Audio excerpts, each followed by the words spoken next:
Hi friends అందరికీ. So present మనం గట్కేసర్లో ఉన్నాం. ఉడిపి హోటల్ మనకు ఆపోజిట్ అక్కడ చర్చ్ ఉంది వెనకాల. సో వెనకాల చర్చ్ ఉంటుంది. చర్చికి ఆపోజిట్లో మనకు అన్నపూర్ణ ఉడిపి హోటల్ అయితే ఉంది. ఇంతకుముందే తిన్నాం. నేను టమాటా రైస్ తిన్నా, మా చెల్లి అయితే వెజ్ రైస్ తిన్నది, వెజ్ బిర్యానీ. సో నాకైతే టేస్ట్ పర్లేదు, బాగానే అనిపించింది. అండ్ బిల్లు విషయానికి వస్తే బిల్లు కూడా పెద్ద ఎక్కువ ఏం కాలేదు, ప్రైజెస్ కూడా తక్కువ ఉన్నాయి. మామూలుగా మనం బయట టిఫిన్ చేస్తాం కదా, సేమ్ అదే రేంజ్లో ఉన్నాయి. టిఫిన్స్ కూడా ఎక్కువనే ఉన్నాయి. ఇక్కడ చాలా రకరకాల టిఫిన్స్ ఉన్నాయి. సో మనం వెనకాల చూడండి అక్కడ.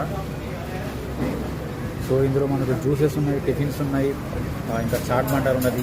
డిఫరెంట్ టైప్స్ ఆఫ్ ఐటమ్స్ ఉన్నాయి. ఫ్యామిలీ వాళ్ళకేమో పైన సెక్షను, నార్మల్గా రెగ్యులర్ తినే వాళ్ళు ఇక్కడ బయట ఇప్పుడు నిలబడి తినచ్చు, అక్కడనే అక్కడ లోపల కూడా అక్కడ కూర్చొని తినచ్చు. సో తప్పకుండా విజిట్ చేయండి. సో గట్కేసర్లో మనకు కొన్ని రెస్టారెంట్స్ ఉన్నాయి, కానీ నేను నా కాలేజ్ డేస్లో ఉన్నప్పుడు ఎక్కువ అక్కడికే తినేవాడిని, ఇక్కడ తినలేదు, ఇదే ఫస్ట్ టైం. సో నాకు బాగా నచ్చింది, మీరు కూడా విజిట్ చేయండి తప్పకుండా.